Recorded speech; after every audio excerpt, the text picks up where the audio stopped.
click subscribe to Proper English Online for more real English conversations with native speakers every week.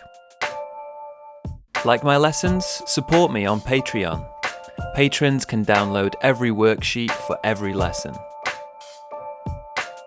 Hey guys, this is Lee from Proper English Online, and this is the worksheet video for Intermediate Lesson 3, A School Trip. So we listened to the conversation and now we're going to learn some expressions we heard in the conversation. We're going to talk about a few things. Firstly, we're going to talk about the third conditional. This one is the unreal past conditional. Lots of grammar words there, but basically phrases to talk about things that didn't happen in the past, and they're like an if sentence. So imagining something happened in the past. Also, we're going to have some phrases to talk about regrets. That will be similar to our third conditional phrases. Also, we're going to talk about the phrase would've and its pronunciation. Finally, we'll have some various phrases that we heard in the listening. Okay, so guys, now, before we start focusing on this vocabulary, let's take a look on your PDF worksheet. You'll see on the first 2 pages we have the listening script, but as you can see, there are some missing words. I'd like you to listen again to the conversation and fill in these missing words. So you have as much time as you need, listen as many times as you like, but fill in those missing words. Okay, I'll see you in a bit.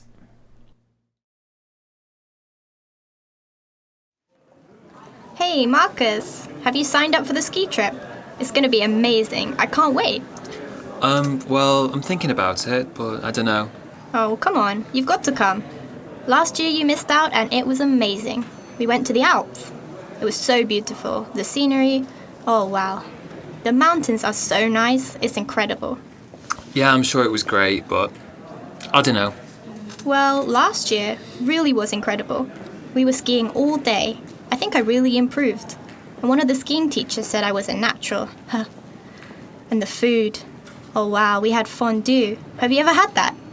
It's like melted cheese. So delicious. And you get so much exercise skiing all day, you can eat as much as you want. It's amazing.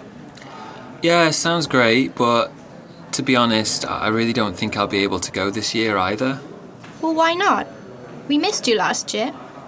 Everyone kept saying how they wished you were there. You would have loved it. I'm sure I would have had a great time if I'd gone, but you know how much it costs, right? Well, yeah, I suppose it's a bit pricey, but... Well, I just don't think I can afford it this year. Well, of course you can't afford it. I can't afford it either. My parents pay. Just ask your mum and dad. I really don't want to talk about this. I just can't go, okay? Well, all right. Why are you getting so annoyed? What's wrong? You know my family doesn't have as much money as yours. Why do you have to embarrass me like that? What are you talking about? My family can't afford to pay for me to go on a ski trip, okay? My parents don't have enough money, alright? Just leave it, will you? Oh, Marcus. I'm sorry, I didn't mean to upset you. I didn't realise. I just wanted you to join us on the trip. I thought it would be fun. It will be fun for you, and I'll just be sitting at home looking at your posts on Instagram like last year. Oh, Marcus, I'm so sorry. My parents spent all their money on sending me to this stupid, expensive school, and I'm the poorest person here. I hate it. You're not the poorest person here. Doesn't matter. You don't understand. You'll never get it. Marcus.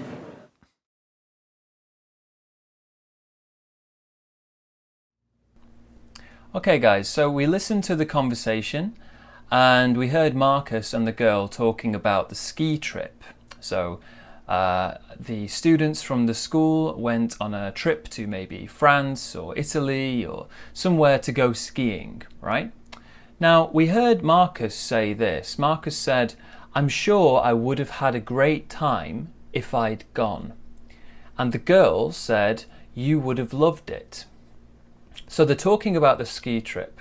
Now, I have a few questions for you to think about. So, did Marcus go on the ski trip last year? Do Marcus and the girl think it was an enjoyable trip?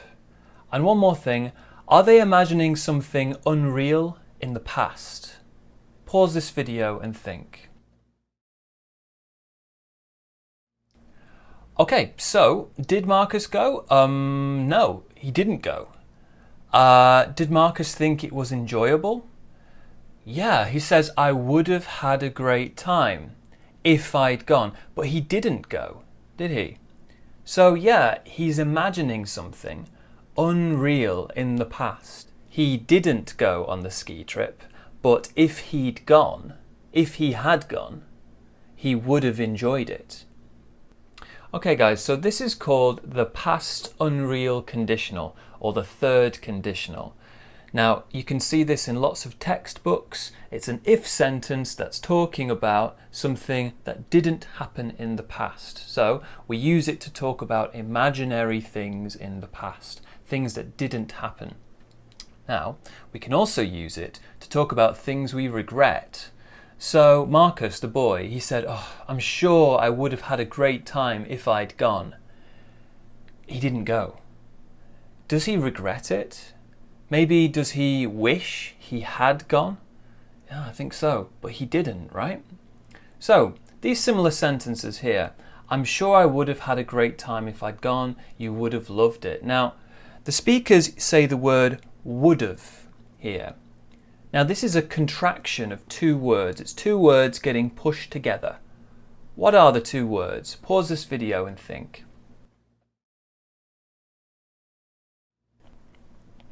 Okay guys, so would have is a contraction of would have. So we get would have and we push it together, would have. Okay, so also there's another contraction here. Marcus says I'd. Now again, there's two words here that we can break apart. It's another contraction. What are they? Pause this video and think. Okay guys, so I'd, this one here, is a contraction of I had. So I had becomes I'd. Would've is would have, and that becomes would have, right? So for this type of sentence, this third conditional, what is the form? Let's look below. The forms are here. So we can have like this, if plus subject, then we've got had past participle, had PP, and then subject would have past participle again. So for example, this sentence here, we've got I'm sure I would have had a great time if I'd gone. We've got all the words here, but it's in a different order, isn't it? This time, it's in this order. So subject would have, I would have, or I would have, past participle, had a great time if I had gone. So we can do it in these two ways. We change the word if, can be in the middle here, or it can be at the beginning. But we always break it up along this part here. So, if I had gone, I would have had a great time. That would be this way, right? Or, I would have had a great time if I'd gone. That's this way. Okay, so let's have a little talk about our pronunciation here then. We've got the word would have. Now, how do we say this? Would have, would have. Would have, break apart, together, would have. Again, would have. So for this one, we say it kind of like this. It's a w sound, and then dove. So here we've got a dove sound, would have, would have. And we stress that first one there, so would have. I would have had a great time. Let's repeat that. I would have had a great time. So, I'm sure I would have had a great time. I'm sure I would have had a great time. Okay guys, so let's take a look at our pronunciation now. So, how do we pronounce this word here, would have? Again, would have. We could say would have, but let's push it together. Would have, would have. We say it kind of like this. So it's a w sound, this w sound, and then dove. Dove, dove, would have. So the stress is on this syllable here. So we say would have, would have. As you can see, this is like a dove sound. Would have, would have. Okay. So again, I would have had a great time. You would have loved it. One more time. I would have had a great time. I would have had a great time. You would have loved it. Okay, pause this video, practice saying those, please. Okay guys, so as we said, Marcus kind of regrets not going on the ski trip. He's thinking about the ski trip last year. He feels sad. He regrets not going. Now, why does he regret it? Well, I guess we could say, if he'd gone, what would have happened? Let's make some sentences beginning with if he'd gone on the skiing trip using these prompts below. So for example, we've got learn how to ski. Learn how to ski. How could we use that? So if he'd gone on the skiing trip, he would have learned how to ski. Would have learned, because here we've got learn and we're going to use the PP, learned, right? He would have learned how to ski. How about the rest of them? Pause this video and make some sentences. Okay guys, so the next one was try fondue. Fondue is like a cheesy soup kind of thing we have in France. You kind of dip bread in this melted cheese. So for this one, what could we say? If he'd gone on the skiing trip, he would have tried fondue. Or we could do it the other way around and say he would have tried fondue if he'd gone on the skiing trip. Again, he would have tried fondue if he'd gone on the skiing trip. How about the next one? Have fun with my friends. What did you get for that? If he'd gone on the skiing trip, he would have had fun with his friends. Okay, so we need to change have and my, right? He would have had fun with his friends. How about the next one? Take lots of pictures. Again, if he'd gone on the skiing trip, he would have taken lots of pictures. He would have taken lots of pictures. Or he would have taken lots of pictures if he'd gone on the skiing trip, right? And the last one, make some new friends. If he'd gone on the skiing trip, he would have made some new friends. Or he would have made, right? He would have made some new friends if he'd gone on the skiing trip. Okay, so we've practiced that, this third conditional, to talk about imaginary things in the past. Now, let's continue, guys. So, we don't have to use this phrase to talk about regrets. It's not always sad things. So Marcus was kind of sad, like, oh, if I'd gone on the skiing trip, I would have tried fondue, or kind of sad, but not always sad, right? We can just use it to talk about, imaginary things in the past. For example, Marcus could also think, well, I'm not very good at skiing, so if I'd gone on the ski trip, I would have probably hurt myself. Did he hurt himself? No. But if he'd gone on the skiing trip, yeah, he probably would have hurt himself. That's a good thing, right? Okay guys, now let's think about your own life. So let's think about how your life would have been different if you had made different decisions. So for example, we might say, if I hadn't studied Spanish at university, I would have studied French. Did I study Spanish? Yes, I did. Did I study French? No. So here, guys, we've got a negative. Notice here. If I hadn't studied Spanish, I would have studied French. Did I study Spanish? Yes, I did. But if I hadn't, imagine I hadn't done it, I would have studied French instead. How about you? Pause this video and think. Okay guys, so we looked at those phrases using the third conditional, if I had, if I hadn't, I would have, to talk about imaginary things in the past. But now let's take a look at some other expressions we heard in the conversation. Now, as you can see, we've got 6 phrases here with some missing words. I'd like you to fill in the missing words of some phrases we heard in the listening, and then match them with these expressions or kind of hints on the other side. So let's do the first one together. It says, use something out. Now, I think I remember this one. I think the girl said it to Marcus, talking about the ski trip. He didn't go last year and he's something out. So for this one, I think it means to not experience something that was enjoyable or good. This one was you missed out. You missed out. And this one means you did not experience something good. You missed out. How about the rest of them? Pause this video, fill in the missing words and match them with the hints. Okay, so the next one, we've got signed up. for the ski trip. Sign up. Sign up, this one means to officially join or apply for. Sign up for something. Okay? How about the next one, number 3? It's a bit pricey. Now, it's a bit pricey. This expression means expensive. It's a bit pricey. So that's A there. Okay, now how about the next one here? Just leave it, will you? The marker said this to his friend, and it kind of means stop talking about that. It annoys me. Just leave it with you. Stop talking about that. So this one here, he didn't want to talk about the ski trip, so he said, just leave it with you. Just leave it, will you? I don't want to talk about it. How about the next one? This one, I didn't mean to upset you. So in this case, I didn't mean to. This kind of means to not intend to do something. I didn't mean to upset you. I'm sorry, I didn't mean to upset you. It wasn't my intention. I didn't want to do that. Now the last one, you'll never get it. Get it. Now this one just means to understand something. To understand something. You'll never get it. You'll never get it.